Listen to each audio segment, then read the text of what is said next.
पता आप ही वो भाग्यशाली विजेता बन जाएं जिसे एक चमचमाता हुआ ब्रांड न्यू सैमसंग स्मार्टफोन मिल जाए।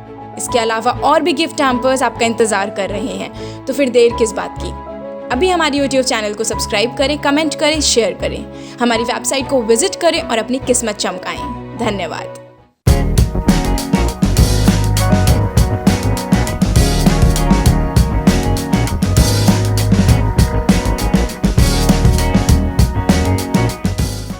नमस्कार, आप देख रहे हैं शिव 24। मैं हूं गरिमा रितेश और आइए अब रुक करते हैं देश की अहम खबरों पर। पाकिस्तानी आम को लेकर चीन ने की गजब बेइज्जती। अभी घातक है कोरोना, नए केस कम लेकिन मौतें ज्यादा। पीएम मोदी ने कहा समग्र विकास को बढ़ाएगा आकांक्षी कार्यक्रम। आईएएस की तैयारी करने वाले छात्रों को सोनू सूद का तोहफा। इस बार सिर्फ सऊदी के 60,000 लोग कर सकेंगे हज। बीमार बच्चे के लगा 16 करोड़ रुपए का इंजेक्शन। दिल्ली में रोहिंग्याओं की झुग्गियों में लगी भीषण आग। सेंसेक्स की शीर्ष 5 कंपनियों का बाजार पूंजीकरण बढ़ा। आईपीएल विंडो की वजह से बीसीसीआई ने लिया यू टर्न। अपने ही विधायकों के फोन टैप करा रही है राजस्थान सरकार। और अब जानते हैं खबरें विस्तार से। नया पाकिस्तान का नारा देकर सत्ता में आए इमरान खान ने पाकिस्तान को न केवल तंगहाल बना दिया है बल्कि लगातार मुल्क की फजीहत करवा रहे हैं। दूसरे मुल्कों को खुश करने के वास्ते आर्थिक तंगी से जूझ रहा पाकिस्तान अब मैंगो डिप्लोमेसी पर उतर आया है, मगर इसमें भी उसकी बेइज्जती हो गई है। दरअसल पाकिस्तान दुनिया भर के देशों को तोहफे में आम भेज रहा है, मगर कोई उसके आम को फ्री में भी लेने वाला नहीं मिल रहा। खुद उसके सदाबहार दोस्त चीन और अमेरिका को पाकिस्तान की ये मैंगो डिप्लोमेसी रास नहीं आई और उन्होंने कोरोना वायरस के क्वारंटाइन नियमों का हवाला देकर इसे स्वीकारने से इनकार कर दिया। भारत में पिछले 24 घंटे के अंदर कोरोना के 80,834 नए मामले दर्ज किए गए हैं। 71 दिनों यानी कि 2 अप्रैल के बाद भारत में कोरोना के इतने कम नए केस आए हैं।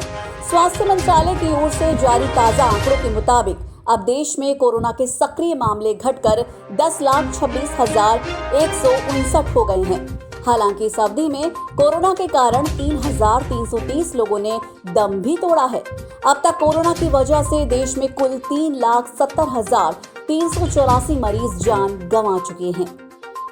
प्रधानमंत्री नरेंद्र मोदी ने शनिवार को कहा कि भारत के आकांक्षी जिला कार्यक्रम का मकसद देश के विभिन्न क्षेत्रों का समावेशी और समग्र विकास सुनिश्चित करना है।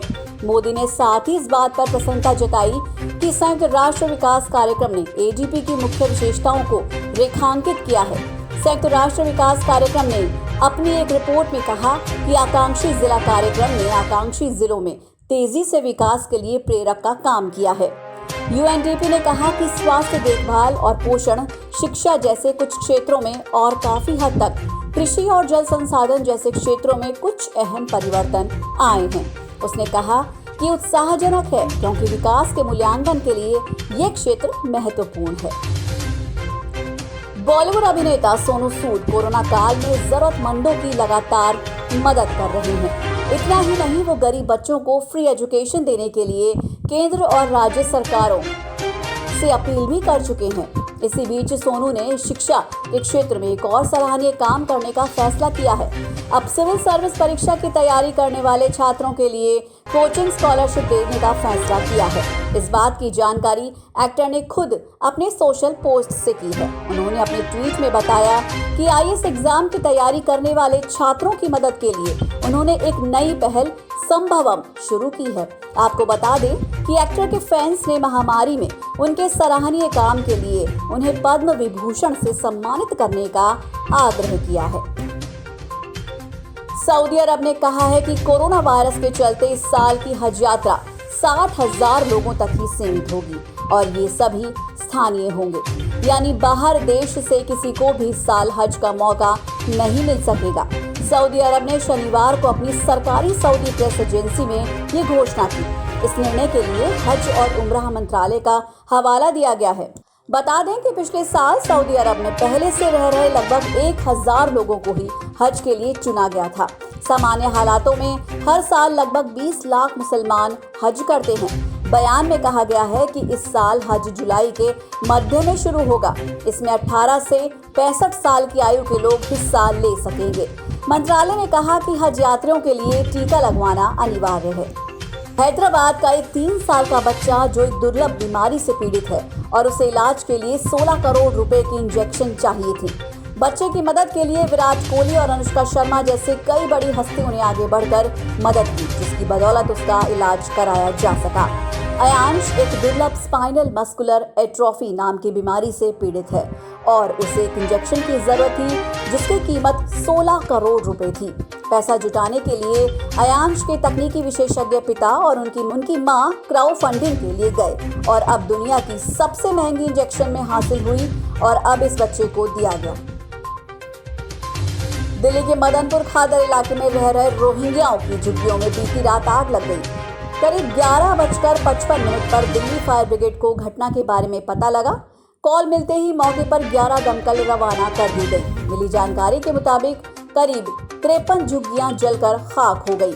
महिलाओं और बच्चों को सड़क पर खुले आसमान में रात गुजारनी पड़ी। राहत की बात ये रही कि किसी की जान नहीं गई। हालांकि इन झुग्गियों में रखा सारा घरेलू सामान जलकर खाक हो गया है। एक अच्छी बात ये रही कि दिन निकलने से पहले ही मदद के लिए भी हाथ पहुंच रहे हैं। सेंसेक्स की शीर्ष 10 में से 5 कंपनियों के बाजार पूंजीकरण में बीते सप्ताह 1,01,389.94 करोड़ रुपए की बढ़ोतरी हुई। सबसे अधिक लाभ में आईटी क्षेत्र की कंपनियां टाटा कंसल्टेंसी सर्विसेज और इंफोसिस रही।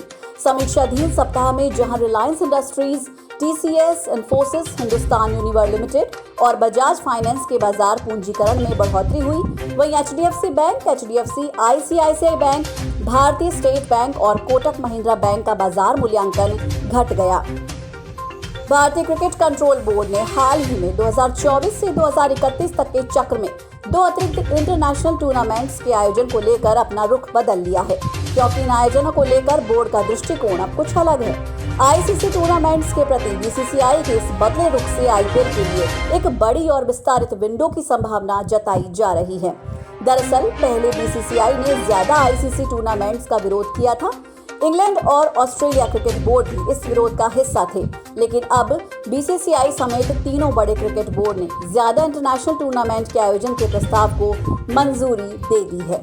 राजस्थान सरकार का सियासी संग्राम थमने का नाम नहीं ले रहा। सचिन पायलट खेमे की नाराजगी के बीच एक बार फिर गहलोत सरकार पर फोन टैपिंग के आरोप लग रहे हैं। कांग्रेस विधायक वेद प्रकाश सोलंकी ने पायलट समर्थक विधायकों के फोन टैप कराने के आरोप लगाए हैं। इसके अलावा विधायकों को एसीबी ट्रैप की कार्रवाई कराने की धमकी देने के आरोप लगे हैं। इन आरोपों के बाद से राजस्थान में सियासी भूचाल आ गया है। न्यूज में फिलहाल इतना ही। देश और दुनिया की बाकी खबरों के लिए देखते रहिए शिव 24।